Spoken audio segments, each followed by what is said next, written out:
नमस्कार, मी संदीप देसाई, TV9 विशेष मध्ये आपल्या सगळ्यांचं स्वागत। तलाठी परीक्षेचा पेपर झाला। पेपर होता 200 मार्कांचा आणि यामध्ये 214 मार्क मिळवून एका व्यक्तीने टॉप केलाय। पेपर फुटीने आधीच वादात सापडलेली तलाठी भरती परीक्षा आता पुन्हा एकदा घोटाळ्यांच्या आरोपामध्ये सापडलेली आहे। बघूया त्याबद्दलचा एक स्पेशल रिपोर्ट। तलाठी भरतीचा पेपर फुटीने आधीच बदनाम झालेल्या तलाठी परीक्षेच्या निकालात हे सावळा गोंधळ समोर आलाय। यावरून विरोधक सत्ताधाऱ्यांना घेरतायत, तर स्पर्धा परीक्षेची तयारी करणारी मुलं आक्रमक झाली। तलाठी परीक्षेत जे आरोप होत आहेत त्यानुसार नोकर भरतीच्या इतिहासात महाराष्ट्रात हे पहिल्यांदाच घडलंय। म्हणजे तलाठीच्या पदासाठी पेपर होता 200 मार्कांचा आणि एकाला मार्क मिळाले आहेत 214। म्हणजे संपूर्ण पेपर जितक्या मार्कांचा आहे त्याहून जास्तीचे 14 मार्क मिळाल्यानं प्रक्रियेवर शंका उपस्थित झाली। तलाठी भरतीमध्ये जसा तलाठी भरती निघाली तसं आम्ही जमाबंदी आयुक्तांना जाऊन भेटलो होतो की खाजगी सेंटर देण्यात येऊ नये, तरी पण त्यांनी खाजगी सेंटर देण्यात आलं। पहिल्या दिवशी पहिल्या सत्रातला पेपर फुटलेला होता। यामध्ये जी सुरुवात झाली होती ती शेवटपर्यंत सुरुवात होती।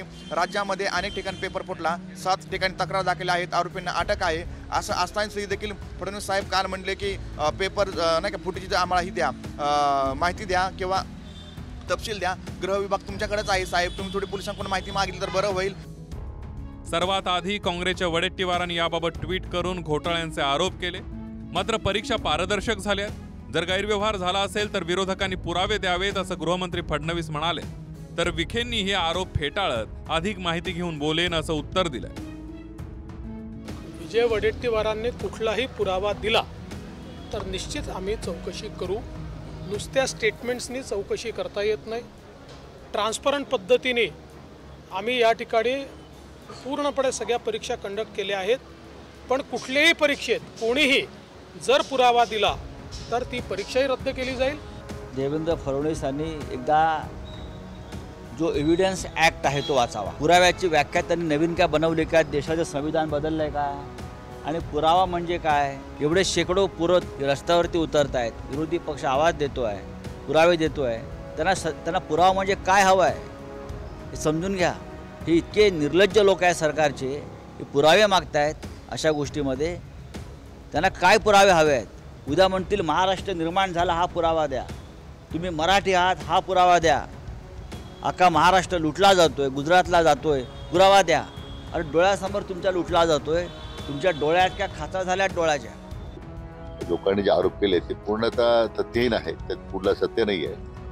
मी जी काल रात्री त्या संबंधित कंपनीशी बोललो, अधिकाऱ्यांना मी माहिती काढायला सांगितली।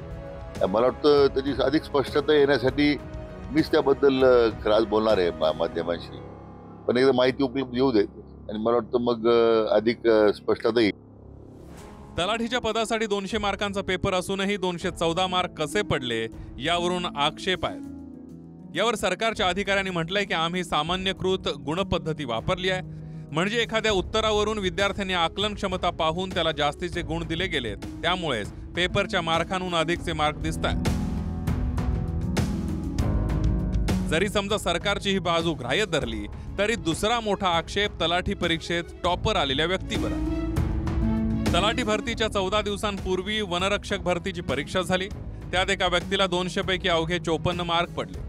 त्याच व्यक्तीनं फक्त 14 दिवसानंतर झालेल्या तलाठी परीक्षेमध्ये 200 पैकी 214 गुण मिळवत पहिला क्रमांक पटकावलाय। जर दोन्ही परीक्षा एकाच व्यक्तीने दिल्या तर फक्त 15 दिवसांच्या अंतराने गुणांमध्ये इतका फरक कसा, हे कोडं बनलेलं आहे। आम्ही सकल चौकशी केली असता नॉर्मलायझेशनमध्ये 200 पेक्षा जास्त मार्क येतात असं माहीत झाले।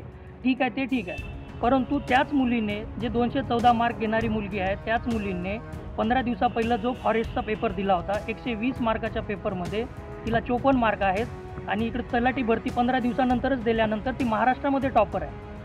म्हणजे हे सरळ उघड होते की यामध्ये पूर्ण सेटिंग चालू आहे। नॉर्मलायझेशन करून आमचे एकदम 120 वरून एकदम 106 वर जर तुम्ही मार्क घेत असेल किंवा 140च्या जो व्यक्ती आहे त्याला 168 वर तुम्ही नेऊन सोडत असेल, म्हणजे कुठल्या प्रकारचं नॉर्मलायझेशन आहे?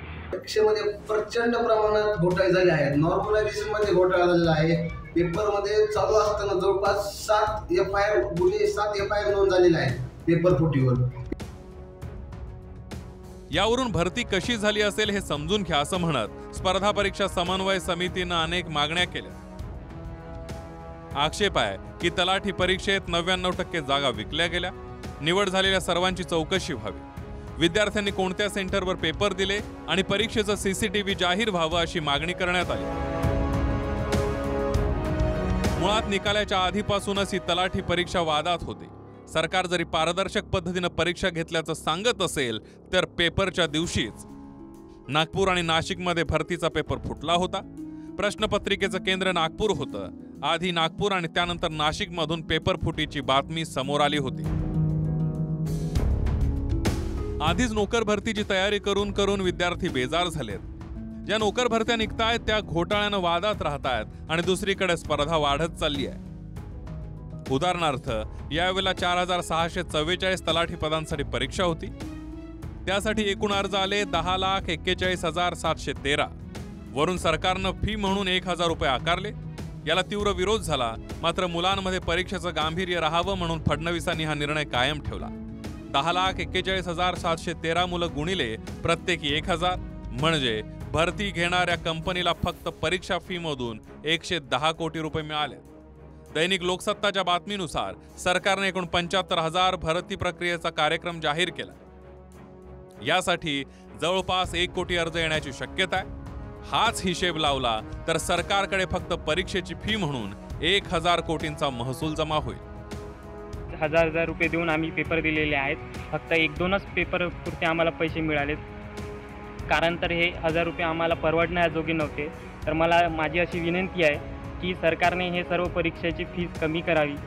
आज जर आपण वेगळ्या दृष्टीनं विचार करतो म्हटलं तर UPSC MP सारखे एक्झाममध्ये आपल्याला कलेक्टर व्हायचं असेल तर 100 रुपयामध्ये कलेक्टर होता येते आपल्याला.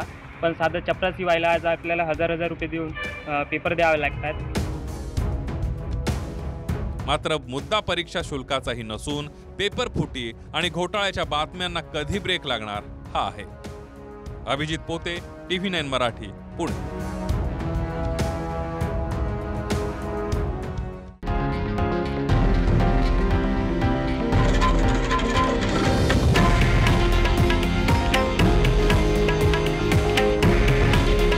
हे आहे देशातील नंबर 1 न्यूज नेटवर्क आणि आपण पाहत आहात TV9 मराठी.